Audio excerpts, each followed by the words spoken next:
మేము పార్టీ మారలేదు. సీఎం స్థాయి వ్యక్తి కండువా కప్పుతా అంటే వాళ్ళ పార్టీ కండువా కాదు, 3 రంగుల కండువా అందుకోసం కప్పించుకున్నాం. మా ఫోటోలను మార్ఫింగ్ చేసి పెట్టిర్రు కొంతమంది. మా నియోజకవర్గ అభివృద్ధి కోసమే సీఎంని కలిసినాం. సీఎంని కలిస్తే పార్టీలో చేరినట్లయితుందా? ఇది మాట్లాడుతుంది ఎవరు అనుకుంటున్నారు? దాని గురించి స్టోరీలకు పోయే ముందు ఈ వీడియో చూస్తున్న ప్రతి ఒక్కరు కూడా ఛానల్ని సబ్స్క్రైబ్ చేసుకోరి. ఈ మాటలు మాట్లాడుతుందంతా ఎవరు అంటే బీఆర్ఎస్ పార్టీలో గెలిచి కాంగ్రెస్ పార్టీలకు పోయిన 10 మంది ఫిరాయింపు ఎమ్మెల్యేలు. బీఆర్ఎస్ పార్టీ గుర్తు మీద మొన్న జరిగిన జనరల్ ఎన్నికలలో బీఆర్ఎస్ పార్టీ గుర్తు మీద బీఆర్ఎస్ పార్టీ బీఫామ్ మీద గెలిచిన 10 మంది ఎమ్మెల్యేలు కాంగ్రెస్ పార్టీ అధికారంలోకి రాగానే వాళ్ళు బీఆర్ఎస్ పార్టీ నుంచి కాంగ్రెస్ పార్టీలో చేరిరు. స్వయంగా సీఎం ఇంటికి పోయి కలిసిన వాళ్ళు కొంతమంది అయితే సీఎం వాళ్ళ ఇంటికి పోయి పార్టీలో కలుపుకున్న వాళ్ళు కొంతమంది. దీంట్లో కడియం శ్రీహరి, దానం నాగేందర్, పోచారం శ్రీనివాసరెడ్డి, తెల్లం వెంకట్రావు, కల్వకుంట్ల సంజయ్, ఇట్లా కొంతమంది కాలే యాదయ్య, ఇట్లా ఒక 10 మంది ఎమ్మెల్యేలు ఎన్నికలలో బీఆర్ఎస్ పార్టీ గుర్తు మీద పోటీ చేసిరు. ఎన్నికలు అయిపోయిన తర్వాత వీళ్ళందరూ కూడా కాంగ్రెస్ పార్టీలో చేరిరు. అయితే చేరిన రోజు వీళ్ళు కొంతమంది నియోజకవర్గ అభివృద్ధి కోసం కాంగ్రెస్ పార్టీలో చేరినము అని కొంతమంది మాట్లాడిర్రు. ఇంకో కొంతమంది పోచారం శ్రీనివాసరెడ్డి లాంటి నాయకులు అయితే సీఎం రేవంత్ రెడ్డి గారిని పక్కన పెట్టుకొని నా పొలిటికల్ జర్నీ స్టార్ట్ అయిందే కాంగ్రెస్ పార్టీ నుంచి, దాని తర్వాత నేను రకరకాల పార్టీలు మారినా, దాని తర్వాత మళ్ళీ ఇప్పుడున్న సీఎం రేవంత్ రెడ్డి గారు చేస్తున్న పనులని మెచ్చి నేను మళ్ళీ కాంగ్రెస్ పార్టీలోకి పోతున్నా, అంటే నా పొలిటికల్ జర్నీ స్టార్ట్ చేసింది కాంగ్రెస్ పార్టీలనే, మళ్ళీ ఇక లాస్ట్ దాంట్లో కూడా నేను కాంగ్రెస్ పార్టీలకే పోతున్నా అన్న లెక్క ఒక పెద్ద మనిషిగా ఉన్నటువంటి వ్యక్తి, గతంలో స్పీకర్గా కూడా చేసినటువంటి వ్యక్తి. పోచారం గురించి ఎందుకు చెప్పుకోవాల్సి వచ్చింది మనం ఎగ్జాంపుల్ అంటే, పోచారం శ్రీనివాసరెడ్డి గతంలో బీఆర్ఎస్ పార్టీ గవర్నమెంట్లో స్పీకర్గా చేసినటువంటి వ్యక్తి. అట్లా స్పీకర్గా చేసిన వ్యక్తులు కూడా పార్టీ మారిర్రు.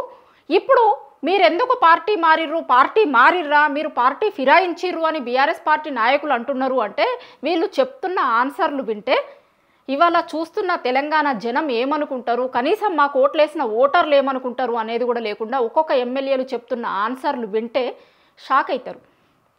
ఒక ఎమ్మెల్యే ఏం చెప్తాడంటే, ఆయన సీఎం గారిని కలవలేదట. ఆయన ట్విట్టర్లో కూడా ఈ రోజుకి బీఆర్ఎస్ ఎమ్మెల్యే అనే పెట్టుందట.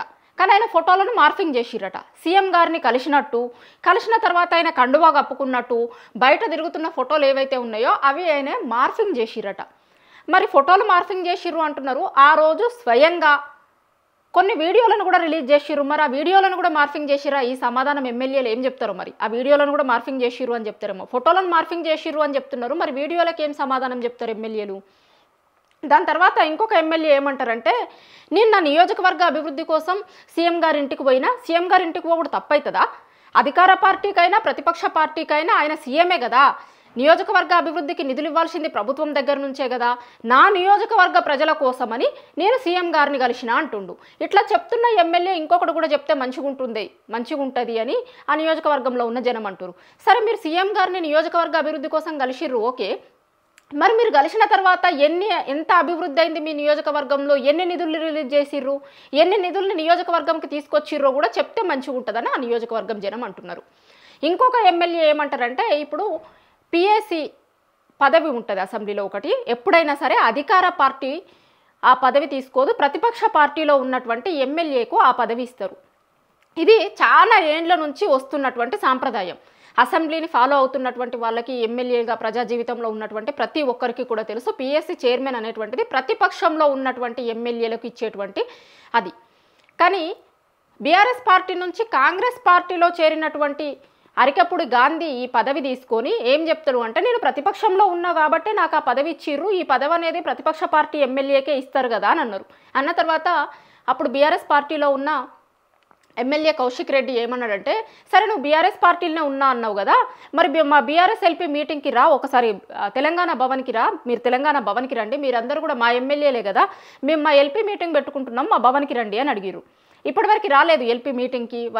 వీళ్ళందరూ బీఆర్ఎస్ పార్టీ ఎమ్మెల్యేలు అయితే అసెంబ్లీ స్టార్ట్ అయ్యేటప్పుడు మీటింగ్ పెట్టుకుంటారు. అసెంబ్లీలో అధికార పార్టీని దేని మీద ప్రశ్నించాలి, ఎట్లా చేయాలి, వాళ్ళ నియోజకవర్గంలో ఉన్న సమస్యల్ని ప్రభుత్వం దృష్టికి ఎట్లా తీసుకురావాలి అనే దానికోసం ఎల్పీ మీటింగ్లు పెట్టుకుంటారు. మరి వీళ్ళందరూ బీఆర్ఎస్ ఎమ్మెల్యేలే అయితే బీఆర్ఎస్ ఎల్పీ మీటింగ్కి ఎందుకు వస్తలేరు? బీఆర్ఎస్ శాసనసభాపక్ష సమావేశాలకి ఎందుకు హాజరైతలేరు? తెలంగాణ భవన్లో ఇన్నిసార్లు బీఆర్ఎస్ పార్టీ మీటింగ్ లేనప్పుడు వీళ్ళందరూ ఎందుకు వస్తలేరు? ఇప్పుడు ఈ ప్రశ్న ఎవరైనా అడుగుతారు. ఇట్లాంటి అనుమానం ఎవరికైనా వస్తుంది కదా. మరి దీనికి ఈ ఎమ్మెల్యేలందరూ ఏం సమాధానం చెప్తారో చూడాలి. ఇప్పుడు దానం నాగేందర్ లాంటి నాయకుడు బీఆర్ఎస్ పార్టీలో ఎమ్మెల్యేగా గెలిచి ఎమ్మెల్యేకి రాజీనామా చేయకుండా కాంగ్రెస్ పార్టీ నుంచి కాంగ్రెస్ పార్టీ గుర్తు మీద ఎంపీగా పోటీ చేసిండు. ఆ ఎంపీ ఎన్నికలలో ఓడిపోయిన తర్వాత మళ్ళీ ఆయన ఇప్పుడు బీఆర్ఎస్ ఎమ్మెల్యేగా కొనసాగుతున్నాడు. అఫీషియల్గా ఒక పార్టీలో గెలిచినటువంటి ఎమ్మెల్యే ఆ పార్టీ సభ్యత్వానికి రాజీనామా చేయకుండా, అసెంబ్లీ స్థానానికి రాజీనామా చేయకుండా ఎంపీకి పోటీ చేసి అది ఓడిపోయిన తర్వాత మళ్ళీ ఇప్పుడు ఆయన బీఆర్ఎస్ ఎమ్మెల్యేగానే కంటిన్యూ అవుతున్నాడు. అసలు దీనికి ఏమని సమాధానం చెప్తారు, ఎట్లా సమాధానం చెప్తారు, దాన్ని కోర్టులు ఎట్లా స్వీకరిస్తాయి అని చూడాల్సినటువంటి అవసరం ఉంటుంది. దాని తర్వాత కడియం శ్రీహరి లాంటి నాయకులు బీఆర్ఎస్ పార్టీలో ఎమ్మెల్యేగా గెలిచి ఎమ్మెల్యేగా ఉన్నప్పుడు కాంగ్రెస్ పార్టీ నుంచి వాళ్ళ కూతురు ఎంపీగా పోటీ చేస్తే కాంగ్రెస్ పార్టీ ఎంపీ అభ్యర్థిని గెలిపించండి అని ఆయన ఎన్నికల ప్రచారంలో పాల్గొన్నాడు. అఫీషియల్గా కాంగ్రెస్ పార్టీ వేదికల మీద కనిపించిండు. తెల్లం వెంకట్రావు లాంటి నాయకులు అఫీషియల్గా కాంగ్రెస్ పార్టీ వేదికల మీద కనిపించిండు. రాహుల్ గాంధీ లాంటి వాళ్ళ పార్టీ అగ్ర నాయకుడు పాల్గొన్నటువంటి పార్టీ మీటింగ్లలో కూడా ఈయన కూర్చున్నాడు. ఒక పార్టీ ఎమ్మెల్యేగా గెలిచినటువంటి వ్యక్తి, ఒక పార్టీ వ్యక్తి ఇంకొక పార్టీ అఫీషియల్ కార్యక్రమాలలో పాల్గొనడం అనేటువంటిది మరి దీన్ని ఎట్లా సమర్థించుకుంటారో ఆ ఎమ్మెల్యేలు సమాధానం చెప్పాల్సి ఉంటుంది. అయితే కోర్టు ఈ 10 మంది ఎమ్మెల్యేలు పార్టీ మారిర్రు అని బీఆర్ఎస్ పార్టీ ఒక కేసు వేసింది. దీని మీద స్పీకర్కి చెప్పింది. 3 నెలల్లోగా వీళ్ళ మీద అసలు వీళ్ళు పార్టీ మారిర్రు అని బీఆర్ఎస్ పార్టీ నుంచి ఒక కంప్లైంట్ వచ్చింది. స్పీకర్ దీని మీద విచారణ చేయండి అని స్పీకర్ని ఆదేశిస్తే స్పీకర్ ఇప్పుడు ఈ 10 మంది ఎమ్మెల్యేలకి ఒక నోటీసులు ఇచ్చారు. నోటీసులు ఇచ్చిన తర్వాత ఈ 10 మంది ఎమ్మెల్యేలలో 2 ఎమ్మెల్యేలు ఉన్నారు కదా, దానం నాగేందర్ అట్లనే కడియం శ్రీహరి అనేటువంటి వాళ్ళు ఖచ్చితంగా ఉప ఎన్నికలను ఎదుర్కోవాల్సి వస్తుంది. ఎందుకంటే వాళ్ళ తరపున కనిపిస్తున్నటువంటి ఆధారాలు చాలా బలంగా ఉన్నాయి.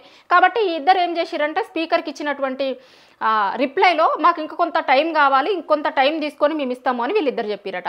మిగతా ఎమ్మెల్యేలు బండ్ల కృష్ణమోహన్ రెడ్డి లాంటి ఎమ్మెల్యే ఏం చెప్తాడు అంటే గద్వాల నుంచి బీఆర్ఎస్ పార్టీ ఎమ్మెల్యేగా గెలిచిండినే.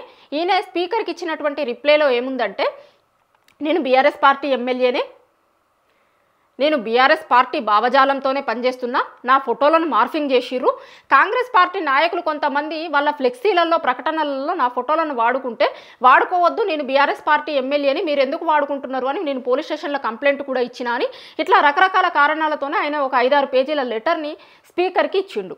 దాని తర్వాత పోచారం శ్రీనివాసరెడ్డి లాంటి నాయకులు ఏమిచ్చిరట రిప్లై అంటే నేను బీఆర్ఎస్ పార్టీ ఎమ్మెల్యేనే, బీఆర్ఎస్ పార్టీలోనే ఉన్నా, నేను కాంగ్రెస్ పార్టీలో చేరలేదు అనేది పోచారం శ్రీనివాసరెడ్డి లాంటి నాయకులు మాట్లాడతారు. మరి ఇదే ప్రభుత్వంలో ఒక పదవి కూడా తీసుకున్నాడు, అగ్రికల్చర్ డిపార్ట్మెంట్లో ఒక పదవిని కూడా తీసుకున్నారు. మరి అధికార పార్టీ ఎమ్మెల్యేలకి కాకుండా ప్రతిపక్ష పార్టీ ఎమ్మెల్యేలకు ఇట్లాంటి పదవులు ఎప్పటి నుంచి ఇస్తున్నారో చాలా సీనియర్ సభ్యునైనటువంటి పోచారం శ్రీనివాసరెడ్డి గారు తెలంగాణ సమాజానికి సమాధానం చెప్పాల్సి ఉంటుంది.